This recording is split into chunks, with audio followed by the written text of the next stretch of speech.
Devant le Seigneur. Alléluia. Alléluia. Gloire au Seigneur.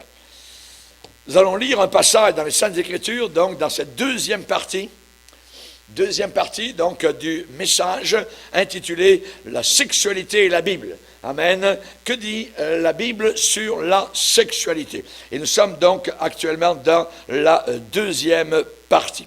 Et nous allons maintenant, si vous voulez bien, lire un passage dans la parole de Dieu, dans 1 Corinthiens, chapitre 6 et le verset 9. 1 Corinthiens, chapitre 6 et le verset 9.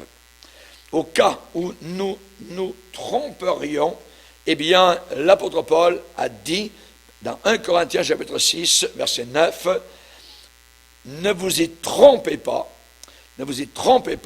ni les impudiques, c'est-à-dire les fornicataires, ni les impudiques sexuels, ni les idolâtres, ni les adultères, ni les efféminés, ni les infâmes, ni les voleurs, ni les cupides, ni les ivrognes, ni les outrageux, ni les ravisseurs, n'hériteront le royaume de Dieu. » Et c'est là ce que vous étiez.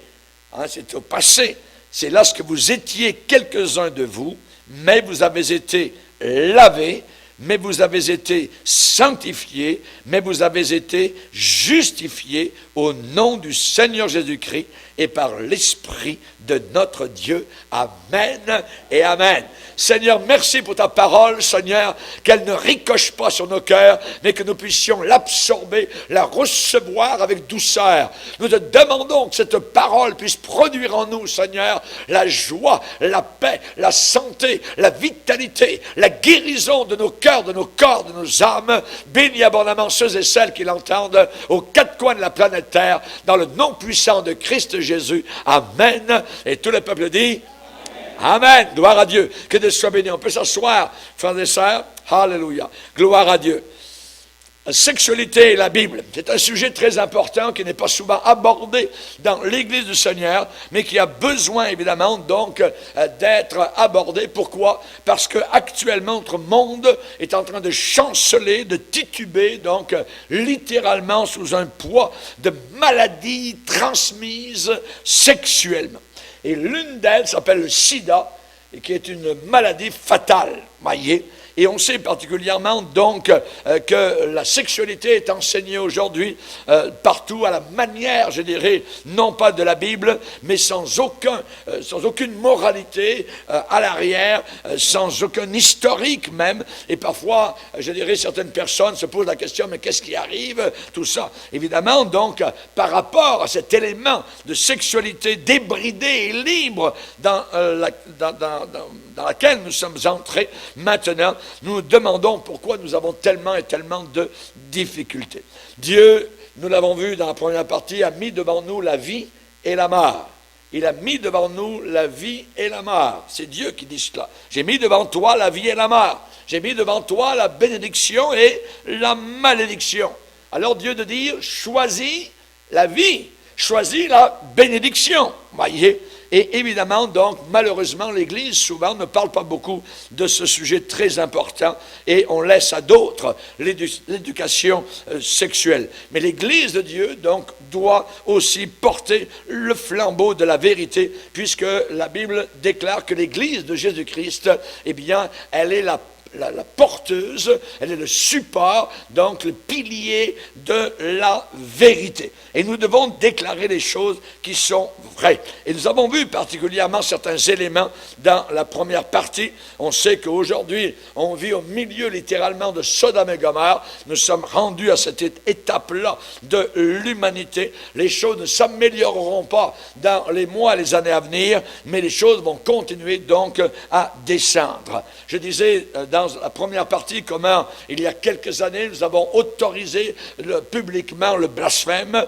Ensuite, on a autorisé, ça fait des années, la pornographie. Puis ensuite, ça a été l'avortement, donc.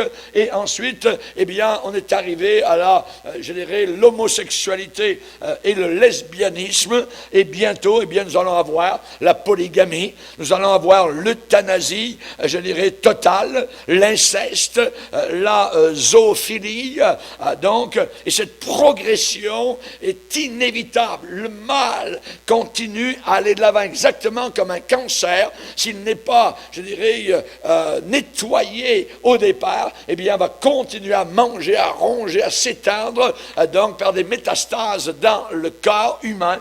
Eh bien, la même chose, que ce soit le blasphème, la pornographie, l'avortement, l'homosexualité, la polygamie, l'euthanasie, l'inceste, la zoophilie, évidemment, tout cela va continuer donc à aller de l'avant jusqu'au point de légalisation, voyez, de légalisation. Et lorsque la dernière étape sera atteinte, eh bien, l'humanité va se retrouver exactement au même stade que les contemporains de Noé, donc juste avant un déluge d'eau. Et nous sommes, nous maintenant, juste avant un déluge de feu. C'est le feu, c'est ce que l'apôtre Pierre nous a enseigné. De la même façon que l'eau a détruit, maintenant à la fin des temps, eh bien ce sera par le feu. Et les villes de Sodome et Gomorrhe ont déjà été anéanties, rappelons-le, par le feu du ciel. On sait particulièrement que le Seigneur en a parlé dans Luc chapitre 17, et à ce moment-là, eh bien, il n'y aura plus qu'un développement, une avancée vers une seule direction, vers le bas. Vers le bas, vers le bas. Donc, on s'en va de plus en plus vers le bas, c'est-à-dire l'adoration directe de Satan. Adoration publique, adoration, je dirais, volontaire, donc, et mondiale par tout le monde, et ce sera non seulement l'adoration de Satan, mais ce sera en même temps l'adoration du Fils de Satan. Voyez, comme Dieu a un fils, et vous connaissez évidemment ce que la Bible dit sur le fils de Satan, qui est l'Antichrist. Voyez, cette adoration sera mondiale et sera préparée, comme elle l'est actuellement, par un réseau donc mondial, et au travers d'une religion au goût de chacun. Au goût de chacun. Cette religion mondiale aura des composés donc différents, hein, autant d'un côté catholique, d'un côté islamique, d'un côté bouddhiste, ce que vous voulez, tout ça, mais tout cela s'en va évidemment dans la même direction. Ce que nous voyons actuellement, ce que nous témoignons autour de nous, c'est un combat de plus en plus évident contre Jésus-Christ. C'est un combat à la racine de plus en plus évident contre Jésus-Christ, étant, je le répète, l'unique et le seul chemin vers Dieu son Père. Et nous allons tenir, je dirais, bec et ongle par rapport à cette vérité déclarée dans la Bible, où Jésus dit « Je suis le chemin, la vérité et la vie. Nul ne vient au Père que par moi. » Que par moi. Donc, il y a uniquement Jésus pour aller au ciel. Donc, particulièrement, ce que nous avons vu dans la première partie, c'est la sexualité en dehors du mariage est-elle mauvaise? Et nous avons répondu oui. Oui, elle est mauvaise. Ça s'appelle l'impudicité. Et n'oublions pas que la Bible déclare à plusieurs fois, ne vous y trompez pas, faites bien attention, ne faites pas d'erreur, tout ça. Aucun impudique ne va au ciel. Donc, aucune impudicité donc n'est acceptée par les portes de gloire, par les portes d'or, là-haut, dans l'éternité. Donc, nous avons vu cela. Et particulièrement, donc, ce que nous avons vu, eh bien, c'est que la sexualité est une très bonne chose qui a été donnée par le Seigneur comme une rivière qui est très belle lorsqu'elle coule à l'intérieur de ses rives. Voyez, si elle dépasse ses rives, si elle déborde, à ce moment-là, c'est de la destruction. La sexualité, c'est la même chose. Si elle dépasse les bornes imposées par le Seigneur, à ce moment-là, c'est de la destruction. C'est comme l'électricité. L'électricité qui est contrôlée nous fait du bien, elle peut nous apporter de la chaleur, de la lumière, mais le moment où elle n'est plus contrôlée, elle brûle. Voyez, elle met le feu, voyez, et c'est les pompiers qu'il faut absolument qu'ils viennent parce que le feu est à la maison. Et le barrage, eh bien, retient l'eau, voyez, pas de problème, c'est bien, mais quand le barrage craque, eh bien, c'est la destruction en bas dans la vallée. Et la sexualité, donc, c'est la même chose quand ça déborde, quand ce n'est plus contrôlé, quand ce n'est plus retenu, qu'il n'y a plus aucune retenue. À ce moment-là, évidemment, c'est la mort. Et nous avons besoin, évidemment, de bien nous rappeler cela. Et je disais en terminant dans la première partie par cette phrase choc, Ceux qui adoptent la philosophie Playboy ne connaissent pas plus sur la Bible que les cochons connaissent sur la sagesse de Dieu ou sur les astres. C'est un désastre. Ce n'est plus évidemment quelque chose qui est clair. Et on voit que si on réfléchit un tant soit peu, ce n'est pas du tout, je dirais, la communauté chrétienne, ce ne sont pas les chrétiens véritables qui répandent des maladies vénériennes. Absolument pas. Vous voyez, ce sont les païens. Ce sont ceux, évidemment, qui débordent, ceux qui quittent le droit chemin. Et on sait que ce ne sont pas les chrétiens et qui vivent dans la terreur du sida. Nous, le sida, on n'a pas peur du sida. Voyez, si vous vivez propre avec votre mari, votre conjoint, vous ne craignez pas. Voyez, mais dans le monde, évidemment, eux, ils ont peur parce qu'ils se trahissent. Hein, ils sautent la barrière, ils vont d'un côté, ils vont de l'autre, ainsi de suite. Voyez, et tout ce qu'on enseigne, eh bien, ce sont des relations donc contrôlées. N'oublie pas ton condom, n'oublie pas ta pilule, n'oublie pas ceci, cela, ainsi de suite. Voyez. Nous, on n'a pas de choses semblables de façon particulière parce que, évidemment, nous savons que nous ne sommes pas atteints par des maladies vénériennes si je suis fidèle à mon épouse, si je suis fidèle à mon mari.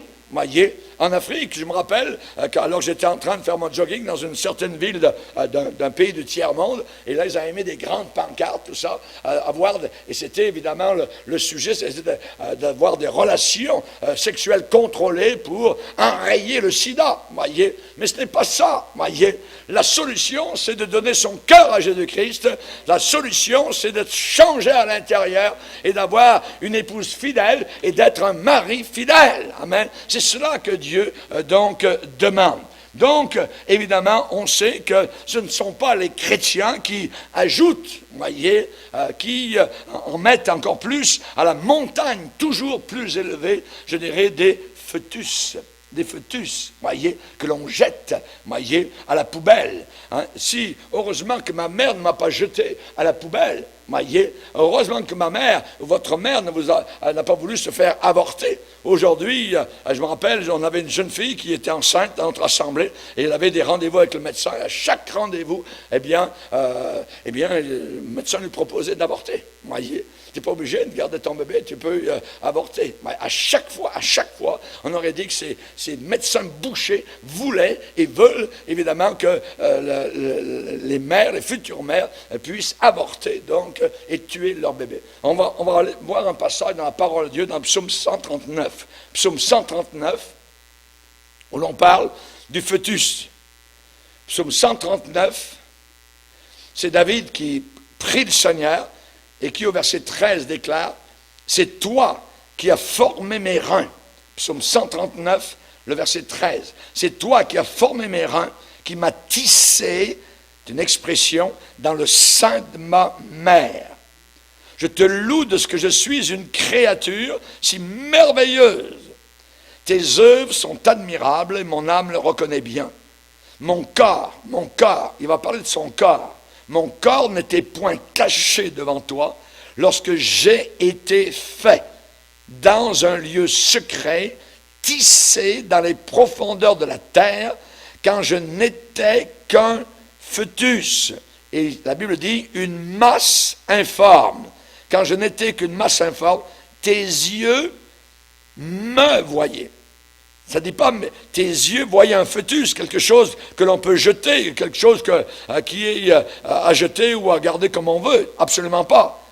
J'étais un être humain lorsque j'étais dans le sein de ma mère. Quand je n'étais qu'une masse informe, tes yeux me voyaient. Le me, c'est une personne. Ce fœtus, c'est une personne. Et sur ton livre, Seigneur, étaient tous inscrits les jours qui m'étaient destinés avant qu'aucun existe. Que tes pensées, ô Dieu, me semblent impénétrables. Amen. Évidemment, on comprend cela. Mais évidemment, la parole de Dieu dit que le fœtus est une personne. C'est une personne, voyez. Mais dans le monde dans lequel nous sommes, spécialement les pro-choix, évidemment, donc ne considèrent pas évidemment le fœtus comme étant une personne. Et ce n'est pas la communauté chrétienne qui augmente le nombre non plus d'enfants illégitimes. Absolument pas. Non.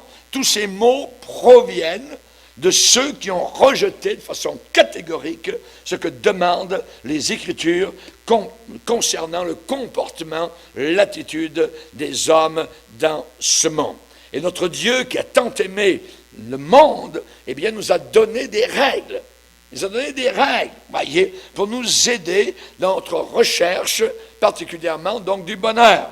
Il nous a donné certaines règles quand on recherche le sens véritable de la vie. Il nous veut heureux. Le Seigneur nous veut heureux. Il ne nous veut pas malheureux, mais heureux. Et j'aimerais qu'on lise ensemble un passage dans le livre du Deutéronome. Et vous allez voir la pensée du Seigneur. Vous allez vite comprendre. Deutéronome chapitre 4. Deutéronome chapitre 4. Et regardez verset 40. Le Seigneur va dire, observe ces lois, les lois du Seigneur, et ces commandements que je te prescris aujourd'hui, afin que tu sois heureux. Tu veux être heureux, observe, obéis, soumets-toi à la parole du Seigneur, toi et tes enfants après toi, et que tu prolonges désormais tes jours dans le pays que l'Éternel, ton Dieu, te donne. Regardez un peu plus loin, tournez la page, Deutéronome chapitre 5, le verset 16.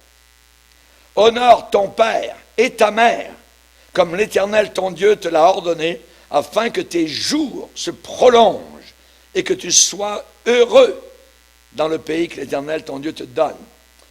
Un peu plus loin, verset 29, Dieu de dire, oh, s'ils avaient toujours ce même cœur pour me craindre et pour observer tous mes commandements, afin qu'ils soient heureux à jamais, eux et leurs enfants. Un peu plus loin, verset 33. Vous suivrez entièrement la voie que l'Éternel votre Dieu vous a prescrite, afin que vous viviez et que vous soyez heureux. Amen. Un peu plus loin, chapitre 6, verset 3. Tu auras soin de les mettre en pratique, afin que tu sois heureux. Verset 18. Tu feras ce qui est droit, ce qui est bien aux yeux de l'Éternel, afin que tu sois heureux. Verset 24. Craindre l'Éternel notre Dieu, afin que nous soyons toujours heureux. Alors, vous vous rendez compte? Il faut être vraiment aveugle pour ne pas voir que Dieu nous veut heureux. Vous voyez? Regardez au chapitre 10, verset 13. Que tu observes les commandements de l'Éternel et ses lois que je te prescris aujourd'hui, afin que tu sois heureux. Afin que tu sois heureux. Et vous n'êtes pas encore convaincu? Ben, on va aller plus loin, chapitre 12. Chapitre 12. Regardez le verset 25.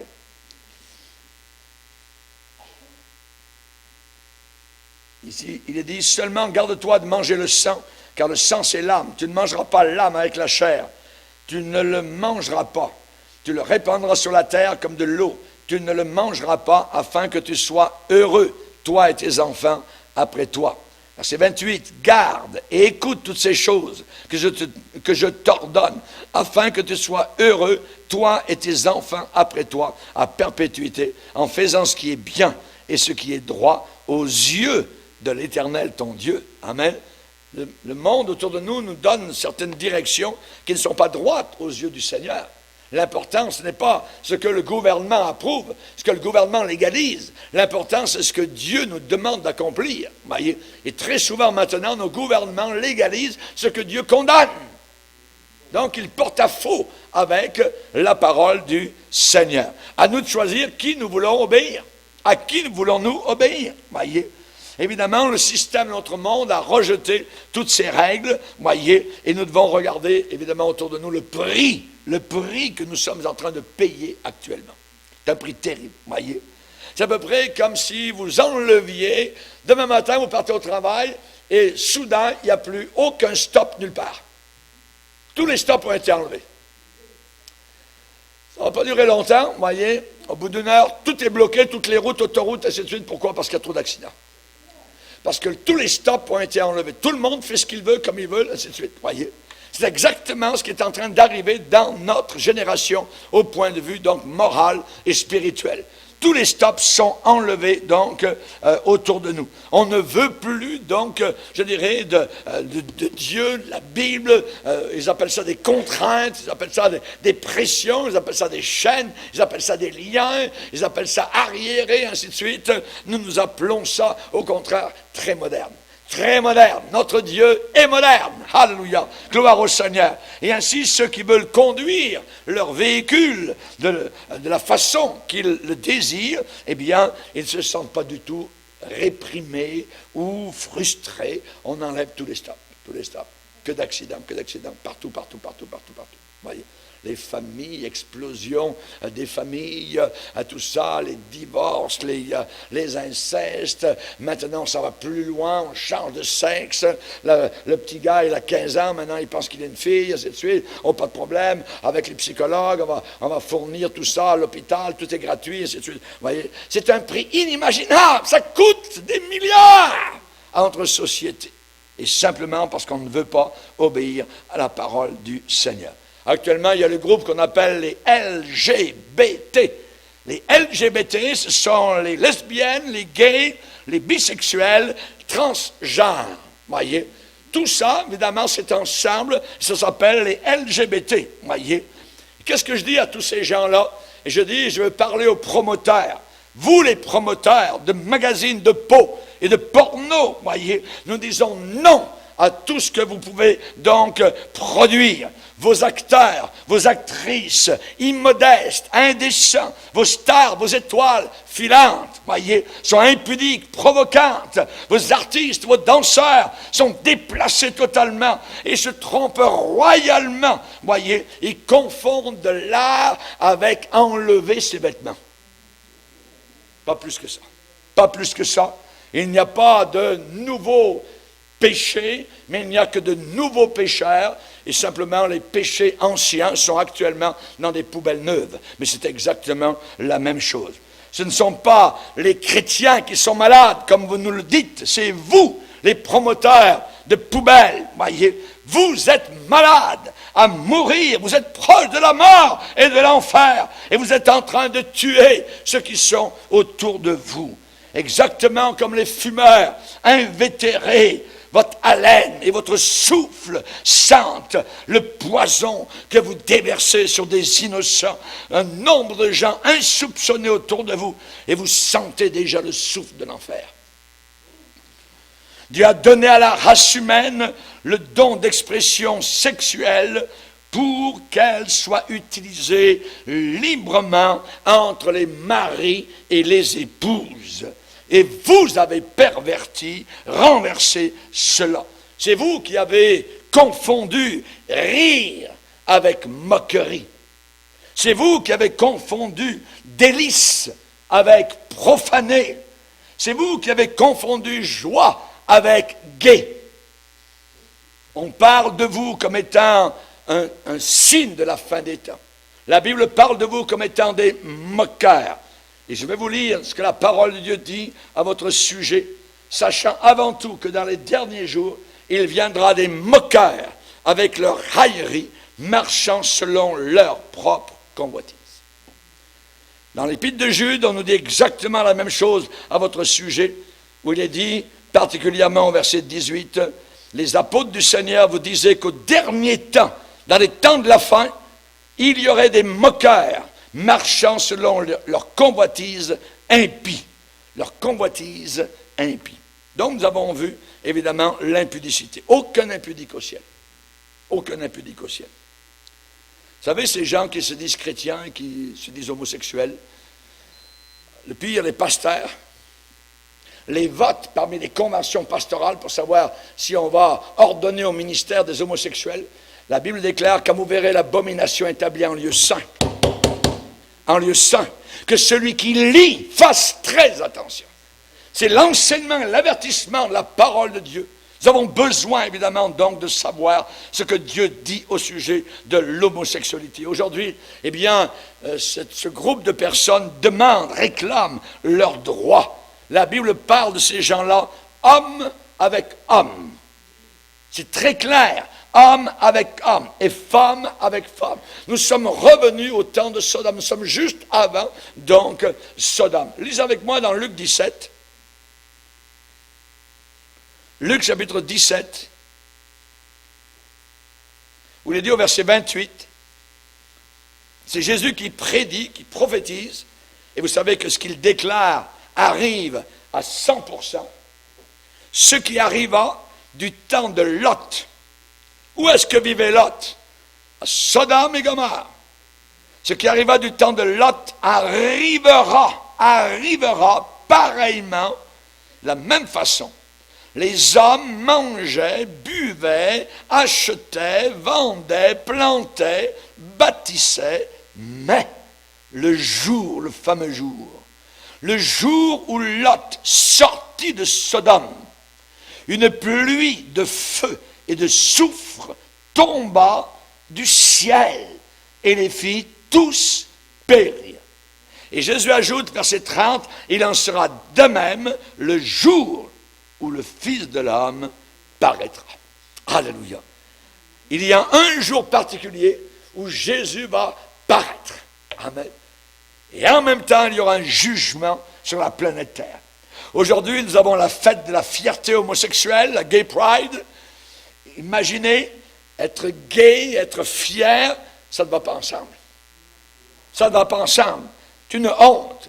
La Bible dit que le péché fait la honte des peuples. Voyez. Et on voit aujourd'hui des maires de ville, des premiers ministres marcher donc à la tête des parades. C'est abominable. Même en Israël, dans les grandes villes d'Israël, il y a des parades gays, imaginez. C'est abominable, voyez. Donc, je vais vous dire ce que Dieu pense, évidemment, de cela. Rapidement, dans Lévitique 18, dans Lévitique chapitre 18, il est dit au verset 22, « Tu ne coucheras point avec un homme comme on couche avec une femme. C'est une abomination. » C'est une abomination. C'est abominable, voyez. Et quand le Seigneur dit « dehors les abominables », eh bien, ça fait partie de cela.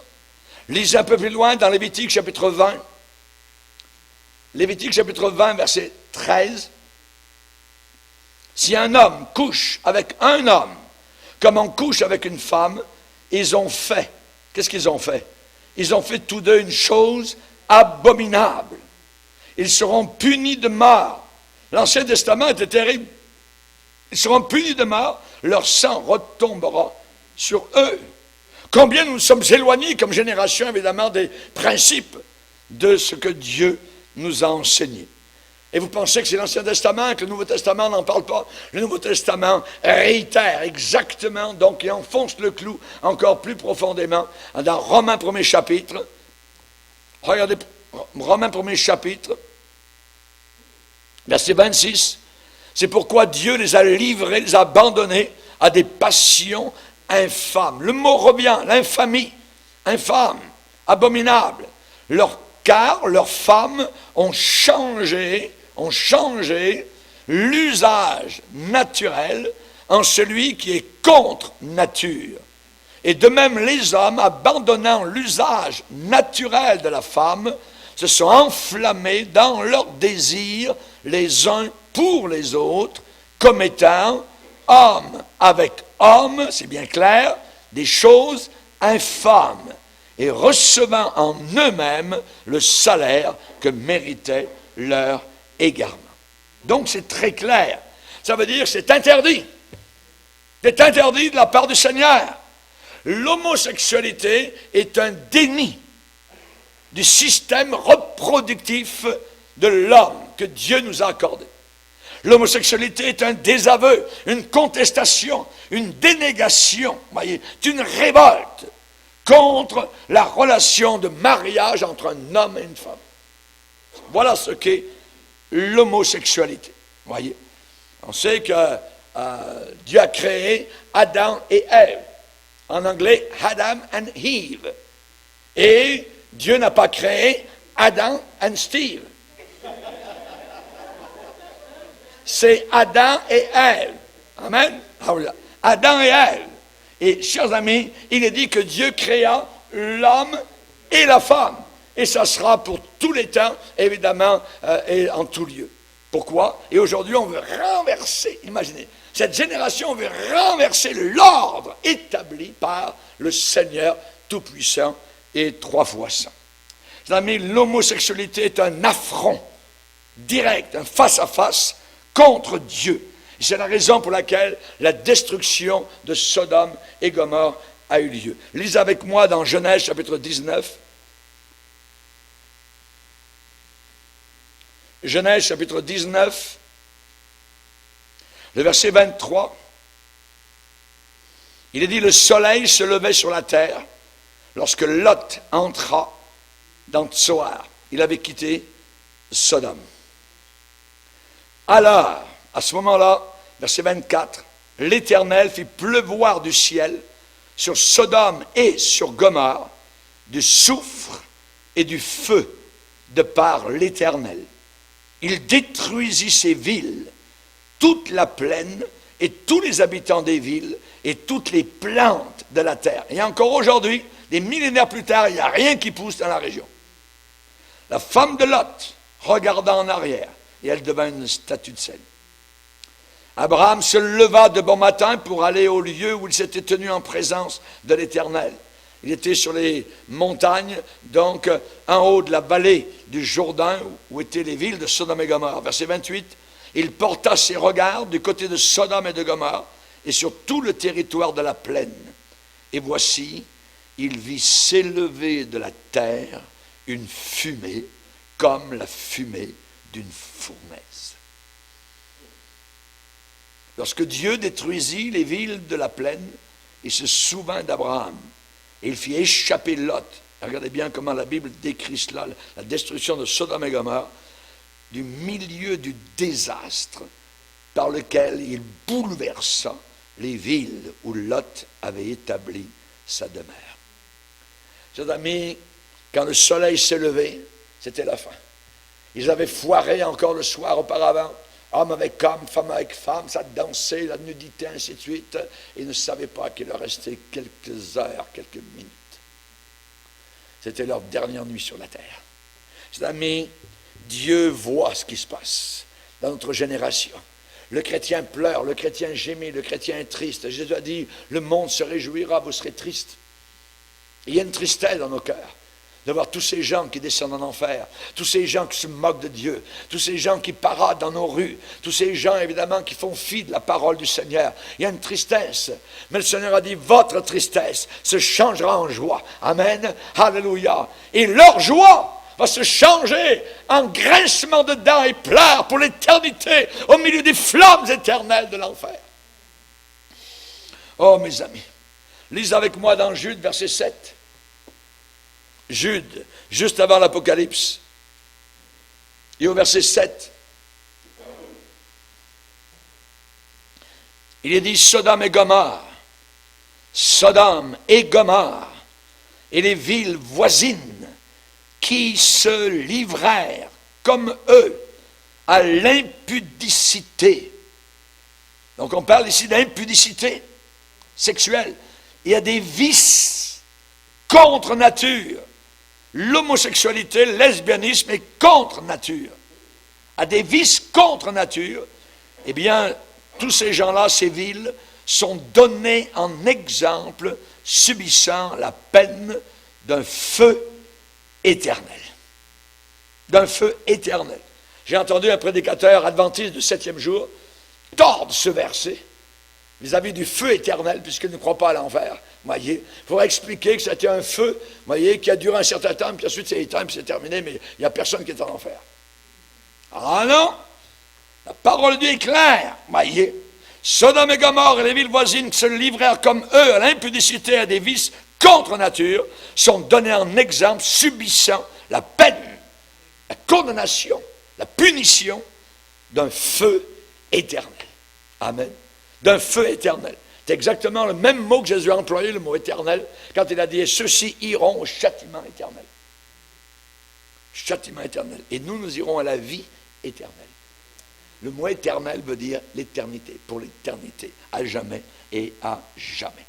L'homosexualité est un affront à Dieu, chers amis, C'est un affront au génie créatif du Seigneur.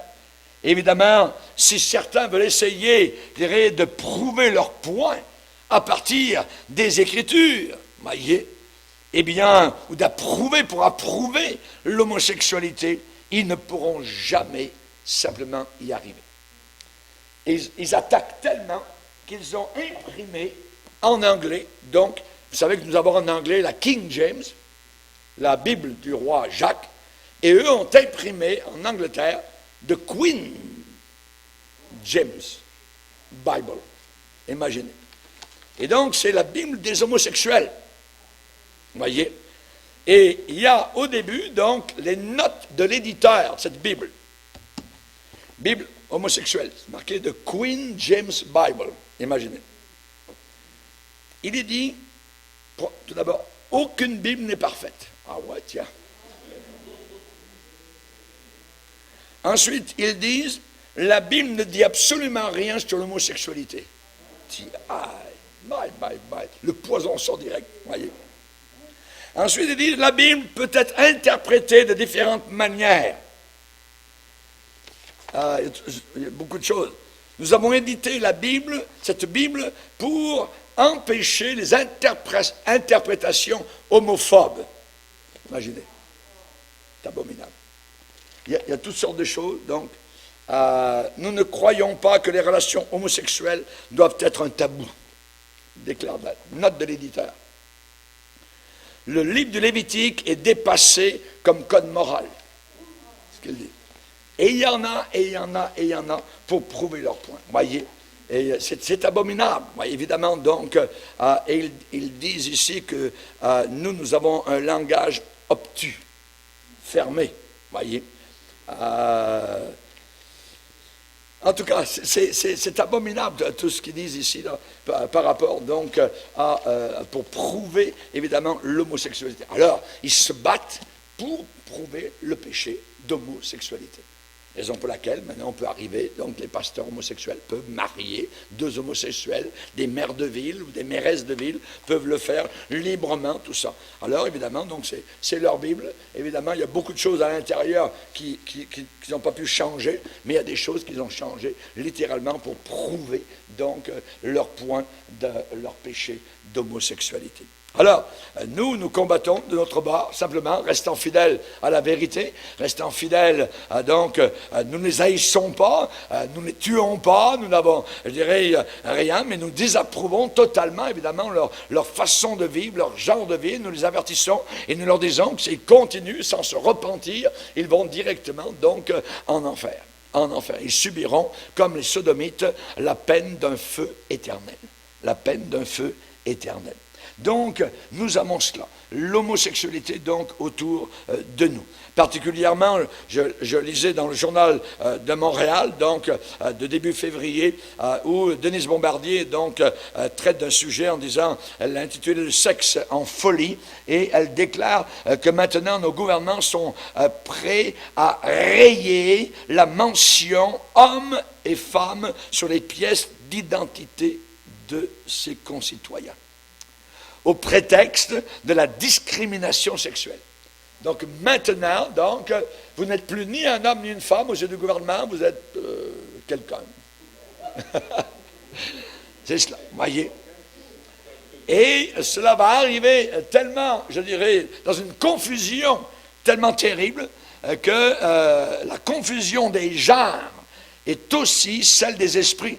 Par exemple, ajouter une toilette neutre dans un lieu public est avant tout une indication que notre société est une maison ouverte à tout vent où plus personne n'est à l'aise, afin que les minoritaires les plus atomisés s'y sentent moins seuls.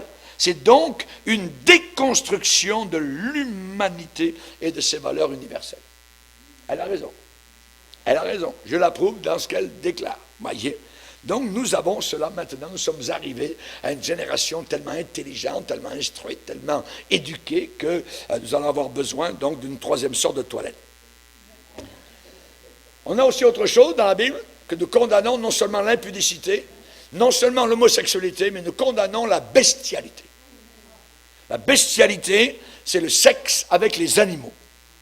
Et je vais vous donner simplement donc la règle scripturaire, la règle des Écritures, verbatim, de ce qui est écrit dans Lévitique chapitre 20. On peut s'y rendre. Lévitique chapitre 20, versets 15 et 16. Lévitique chapitre 20 et les versets 15 et 16. Si un homme couche avec une bête, il sera puni de mort, et vous tuerez la bête. Si une femme s'approche d'une bête pour se prostituer à elle, tu tueras la femme et la bête. Elles seront mises à mort. Leur sang retombera sur elles. Donc, mot à mot, c'est ce que la Bible déclare par rapport à la bestialité. Ces paroles peuvent vous choquer si vous les entendez pour la première fois, mais Dieu a des sentiments très très forts vis-à-vis de ces choses. On va, je dirais, laisser la parole de Dieu parler par elle-même. C'est une abomination donc totale. Lisez encore dans Lévitique 18 et le verset 23. Lévitique 18, verset 23. Tu ne coucheras point avec une bête pour te souiller, te salir avec elle. La femme ne s'approchera pas d'une bête pour se prostituer à elle. C'est une confusion. Une confusion totale. Voyez, Dieu haït cela. Et la Bible déclare que malheur à celui qui conteste avec son Créateur, vase parmi des vases de terre. Dieu va dire, mes pensées ne sont pas vos pensées, vos voix ne sont pas mes voix. À lui la sagesse et la toute-puissance, qui peut lui résister impunément? Et cette génération est en train de faire exactement cela. Et Paul va dire dans 1 Corinthiens, où est le disputeur de ce siècle? Dieu n'a-t-il pas convaincu de folie la sagesse de ce monde? Relisez 1 Corinthiens, premier chapitre.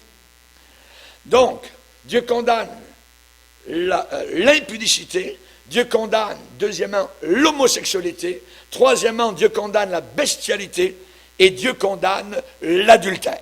L'adultère. Et on en parle clairement dans les 10 commandements, c'est le 7e commandement, tu ne commettras pas d'adultère. Nous avons notre boussole. Cette boussole nous indique toujours la bonne direction. Cette boussole n'est pas à géométrie variable, absolument pas. C'est la vérité et nous devons évidemment nous y tenir. Attention à ce que cette génération appelle comme situation d'éthique.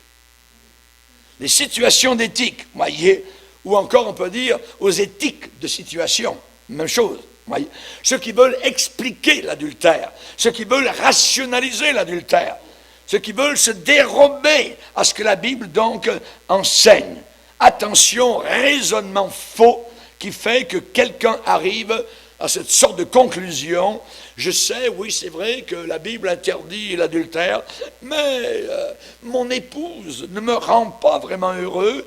Il y a là-bas cette autre personne qui est si formidable, si terrifique.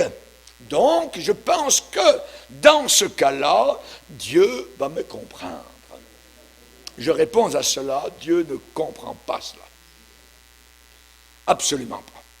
Vous êtes juste en train de vous séduire vous-même, de vous mentir à vous-même, de vous illusionner, de vous abuser, de vous égarer, de vous duper, mon ami. On sait qu'il y a certaines époques, et nous y sommes encore, où l'adultère était reconnu comme une expression normale, donc avoir son épouse et ensuite avoir sa maîtresse. Voyez, le Seigneur dit, ces gens-là ne vont pas au ciel. Aucun adultère. Voyez, lisez dans Osée le prophète au chapitre 4. Osée chapitre 4, verset 1er, écoutez la parole de l'Éternel, enfants d'Israël, car l'Éternel a un procès. Un procès. Donc, comme en cour de justice, l'Éternel a un procès avec les habitants du pays, parce qu'il n'y a pas de vérité, pas de miséricorde, pas de connaissance de Dieu dans le pays. Il n'y a que parjure et mensonge, assassinat, vol et adultère. On use de violence, on commet meurtre sur meurtre. C'est pourquoi le pays sera dans le deuil. Tous ceux qui l'habitent seront languissants. Et avec eux les bêtes des champs et les oiseaux du ciel. Même les poissons de la mer disparaîtront. Mais que nul ne conteste, que nul ne se livre aux reproches, car ton peuple est comme ceux qui disputent avec les sacrificateurs. Tu tomberas de jour, le prophète avec toi tombera de nuit, et je détruirai ta mère. Imaginez, Dieu n'aime pas, absolument pas, donc l'adultère, et tout ce qui va, évidemment, avec les adultères. Du temps de Noé, il est dit que les pensées de leur cœur se portaient chaque jour uniquement vers le mal. Pensez-vous, qu'est-ce qu'ils faisaient? Ils convoitaient les autres femmes. Ils couchaient d'un côté et de l'autre, c'était des orgies ici et là, voyez. Du temps de Jérémie, Jérémie a dit que c'était la même chose dans son temps. Comment décrit-il cela? Jérémie dit, ils se livrent à l'adultère, ils sont en foule dans la maison de la prostituée, semblables à des chevaux bien nourris, qui courent çà et là. Ils hennissent chacun après la femme de son prochain. Et Dieu de conclure, ne châtierai-je pas ces choses-là, dit l'Éternel? Ne me vengerai-je pas d'une pareille nation? Jérémie chapitre 5, le verset 8. Donc Dieu condamne au plus haut point l'adultère. Ouais, l'adultère. La Bible dit, tu ne commettras pas d'adultère. Et Dieu veut dire exactement ce qu'il dit à chaque fois et pour quiconque. Pourquoi Dieu est-il tellement en colère vis-à-vis de l'adultère? Eh bien, parce que l'adultère est un reniement des vœux du mariage. Ce sont des gens mariés qui commettent adultère. Ce sont des gens mariés qui commettent adultère. Et Dieu de déclarer à Malachie, au chapitre 3, il va dire, voilà ce qui se passe. Voilà encore ce que vous faites. Et Dieu va mettre leurs péchés sous leurs yeux. Vous couvrez de larmes l'autel de l'Éternel, de pleurs et de gémissements. Vous venez dans ma maison et vous pleurez, tout ça, puis on dirait que c'est vraiment, vous êtes des vrais gens pieux. Et Dieu de dire, je n'ai plus égard à vos offrandes, je ne peux rien agréer de vos mains. Et vous dites, mais pourquoi? Pourquoi, Seigneur? Et Dieu de répondre, parce que l'Éternel a été témoin entre toi et la femme de ta jeunesse, à laquelle tu es infidèle, bien qu'elle soit ta compagne et la femme de ton alliance. L'adultère détruit les foyers. Et le diable travaille dans ce domaine de convoitise, dans ce domaine pornographique. Il travaille, il remue le fumier, il remue le purin, et les gens tombent dans la fosse, littéralement. Le mariage est une union entre un homme et une femme, et cela symbolise la relation entre Jésus-Christ et son Église. Et lorsqu'il y a, je dirais, adultère, c'est comme détruire ce que Dieu nous a montré, donc cette relation entre lui et son Église. La Bible dit très bien, il n'y a aucun adultère ni idolâtre. Souvent, vous remarquez dans la parole de Dieu, les séries de péchés, et souvent l'adultère est joint à l'idolâtrie. À l'idolâtrie. C'est de l'idolâtrie. L'adultère est une idolâtrie. Il n'y a aucun adultère au ciel et aucun idolâtre. Vous vous rappelez l'histoire de Sarah, quand le roi païen voulait la prendre dans son harem, voyez, parce que Abraham avait dit, elle est ma sœur. Ah, c'est ta sœur, pas de problème, elle n'est pas mariée. Donc il l'a pris dans son harem. Mais elle était mariée. Il ne le savait pas. Et durant la nuit, alors qu'il y a eu quelque chose qui s'est passé, Dieu a parlé à Abimelech. Et il lui a dit, touche pas à cette femme-là. Tu es un homme mort. Tu touches à cette femme, je te tue. Parce qu'elle a un mari. Ok, Seigneur? Regardez, on va le lire. Genèse chapitre 20.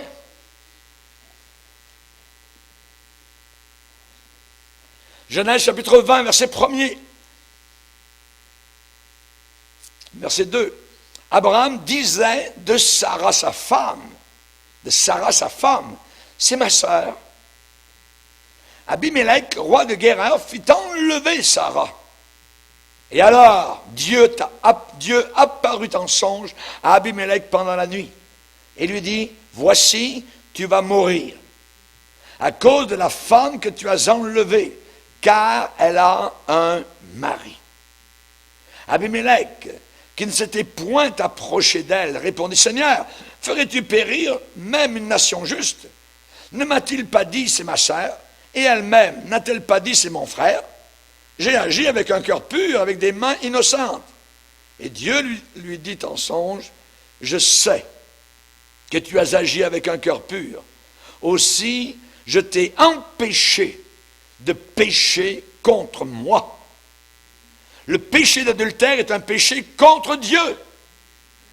Je t'ai empêché de pécher contre moi. C'est pourquoi je n'ai pas permis que tu la touches. Maintenant, rends la femme de cet homme, car il est prophète. Maï. Il priera pour toi et tu vivras. Mais si tu ne la rends pas, sache que tu mourras, toi et tout ce qui t'appartient. Donc nous voyons comment Dieu protège les liens du mariage. Et il prend cela évidemment très au sérieux. L'adultère est une attaque sur les liens du mariage. Et même si l'adultère peut être pardonné par le Seigneur, cet acte va causer des difficultés majeures à l'intérieur du mariage en question. Voyez? Et ça peut prendre des années et des années à guérir. Maintenant, évidemment, les pourvoyeurs d'immoralité, eh bien, ils aiment appeler leurs actions l'amour libre. L'amour libre. Mais ce n'est pas du tout libre et ce n'est pas du tout gratuit. Il y a un prix très élevé à payer. Il y a une difficulté inimaginable à porter. Voyez? Et nous payons comme société chaque jour, je dirais, pour cet amour gratuit et libre avec nos taxes et nos impôts. Nous les payons, voyez. Le prix, par exemple, du sida est magistral. Ce sont des milliards qui y passent. L'avortement, c'est pareil, voyez. Les changements de sexe aujourd'hui, ça coûte des centaines de milliers de dollars. Et ça peut amener la race humaine à la banqueroute totale. Donc Dieu, dans son grand amour, a voulu nous préserver, nous garder, donc, je dirais, de cette misère, et nous a donné sa parole pour nous conduire, pour nous protéger, pour nous guider. Les hommes ont pensé être plus intelligents que le Créateur, plus sophistiqués que notre Sauveur. Se vantant d'être sages, ils sont devenus fous, folles, insensés. Ils ont inventé leur propre système de comportement sexuel. Et c'est un système d'affection non naturel, contre nature, contre la nature de Dieu. Voyez, et cela a créé des maladies inimaginables. Elles ne sont pas finies. Elles ne sont pas finies. Voyez, et ça amène la mort sur la planète. Il y a une voie qui semble droite à un homme, mais le bout du chemin, c'est la mort. C'est la mort. Amen. Dieu nous a donné en cadeau la sexualité à l'homme, à la femme, pour apporter la joie, un délice dans le lit du mariage, mais aussi pour continuer donc la race humaine. Et c'est l'un des plus grands cadeaux, et c'est certain. Un couple marié chrétien comprend cela. Et un couple marié chrétien ne ressent absolument aucune culpabilité dans leur plaisir mutuel. Et considèrent leurs enfants comme étant le don, un cadeau merveilleux de la part du Créateur. Quand ces couples chrétiens apprennent qu'il y a une grossesse qui s'en vient, eh bien, ne se précipitent pas du tout vers une clinique d'avortement, voyez, pour faire tuer leurs enfants. Absolument pas. Ils sont heureux, ils disent, merci Seigneur, tu vas nous donner un enfant. Amen. Un couple chrétien et marié possède entre eux donc un lien de respect, de délice, de compréhension. Et cela est exprimé dans son plus haut degré dans le lit du mariage. Et ni l'un ni l'autre ont peur donc d'être contaminés par une maladie sexuelle. Ils sont fidèles l'un à l'autre. C'était l'intention de Dieu, et ne vous laissez jamais intimider par ceux qui doutent de ce que je suis en train de vous enseigner. Amen. Gloire au Seigneur. Le système dans lequel nous sommes a changé, a transformé un diamant en boue, en gadou, en fange, en vase, voyez, à cause de leur conception égoïste. Voyez. Donc, évidemment, à vous qui êtes mariés ou qui désirez vous marier, je vais vous encourager à vous tourner vers la Bible, à totalement commencer à la lire, à la méditer, à l'étudier, et que les concepts de la Bible s'imbibent dans votre esprit. C'est là dans la Bible qu'il y a de la vie. Mes paroles sont esprit et vie. C'est là qu'il y a de la santé. Médite la parole de Dieu. Proverbe 3, ce sera la santé pour tes muscles et un rafraîchissement pour tes os. Tes os, derrière la peau. Lis la Bible et tes os seront en bonne santé. Amen, c'est ce que la Bible dit. Ou bien elle dit faux, ou bien elle dit vrai. Je le crois de tout mon cœur. Voyez, c'est la santé pour tout leur corps. Vous lirez Proverbe 3, versets 1 à 8, Proverbe 4, verset 22. Amen, gloire au Seigneur. L'épouse de Salomon s'est écriée qu'il m'embrasse des baisers de sa bouche, car ton amour vaut mieux que le vin.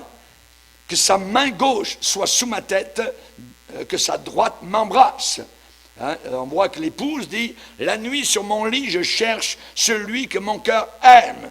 Et à cela, son mari répond, que tu es belle, mon ami, que tu es belle. Tes yeux sont des colombes, tu me ravis le cœur par l'un de tes regards. Et avec cela, nous fermons avec modestie la porte de leur chambre. Amen. Amen. Pourquoi? Parce que ce qui arrive ensuite, eh bien, ce sont le mari et l'épouse qui se réjouissent de la relation délicate, exquise, planifiée pour eux par le Maître créateur qui les aime chèrement et tendrement. Heureux les cœurs purs, car ils verront Dieu. Amen. Que le mariage soit honoré de tous et le lit conjugal exempt de souillure, car Dieu jugera les impudiques et les adultères. Amen. Seigneur, nous te bénissons pour ta parole. Nous voulons te glorifier, nous voulons t'aimer, te servir avec joie. Garde tes enfants propres, garde tes enfants purs, Seigneur. Que celui qui est saint se sanctifie encore plus. Que celui qui est juste continue à marcher dans la justice de Christ. Nous voulons, Seigneur Jésus, marcher avec toi jusqu'à la fin. Nous te bénissons pour les cadeaux merveilleux que tu nous as faits, Seigneur.